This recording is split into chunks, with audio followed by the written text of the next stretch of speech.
जय गुरुदेव। एक बार परम पूज्य स्वामी जी महाराज ने सत्संग सुनाते हुए कहा, अच्छा काम तो अच्छा रहेगा, इसलिए अच्छा काम करना चाहिए जिससे सबको आराम मिले।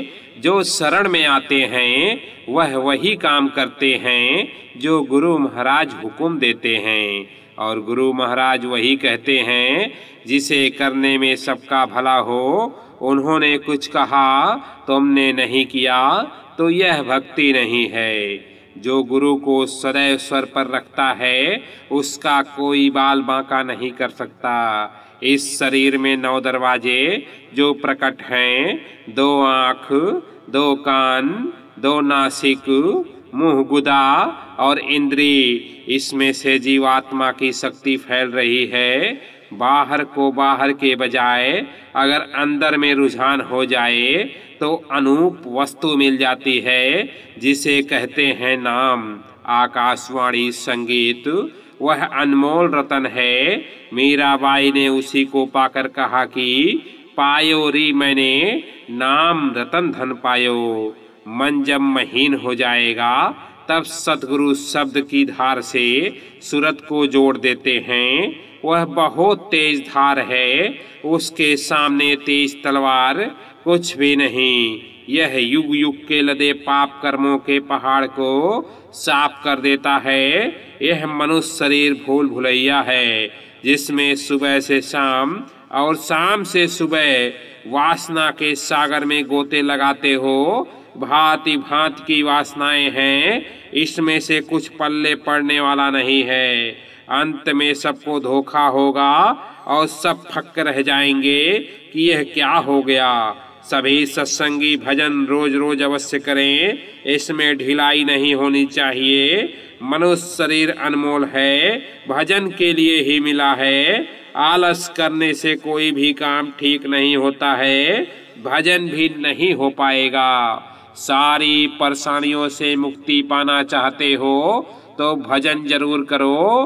पहले भजन तब रोटी। जो गुरु जगे हुए हैं उनके सिवा तेरा कोई हितैषी नहीं। साध तुम्हारा हितैषी होता है। गुरु कहते हैं कि घाट पर बैठकर देखो, शब्द सुनो, यही है गुरु की सेवा। वचनों का पालन करना उनकी सच्ची सेवा है। वासनाएं तो उसकी बूंद हैं, इनसे कभी प्यास नहीं बुझ सकती। जाड़े का समय भजन के लिए अच्छा होता है।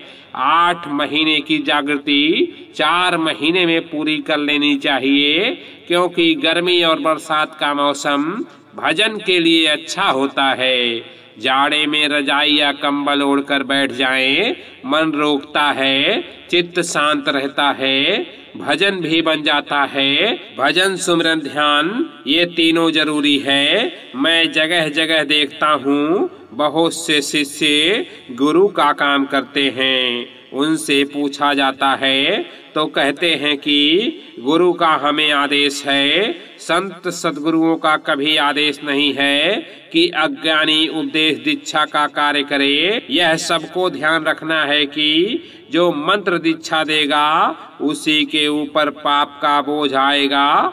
सद्गुरुओं की यह कभी आज्ञा नहीं कि शिष्य हमारी पूर्णता के उपदेश अपूर्ण अवस्था में दे।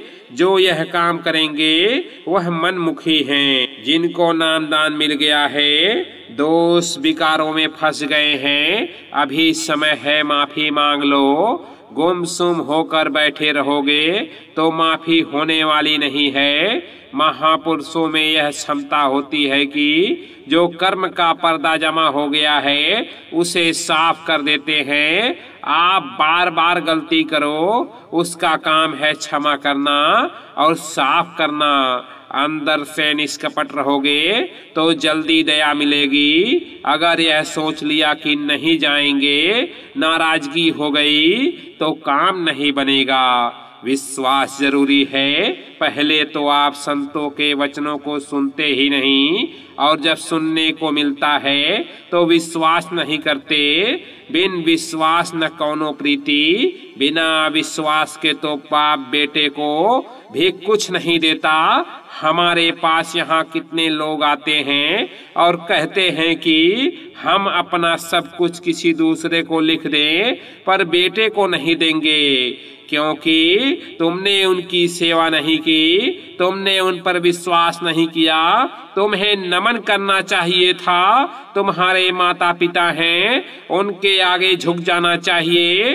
संत मत में यह है कि सब कर्मों को जैसे ढढ़ाई ढोड़ते हो, वैसे ही अंदर दरवाजे पर बैठकर मन को घोटो। मन को घोटोगे तो जो क्रियामान कर्म हैं वह साफ होंगे और मन महीन होगा। महात्माओं के दरबार में खाक छाननी होगी, तब तुम्हें कुछ मिलेगा। तुम पैसे वाले हो, ओहदे वाले हो, तो यहाँ क्यों प्रार्थना करते हो? तुम्हारा भजन क्यों नहीं बनता?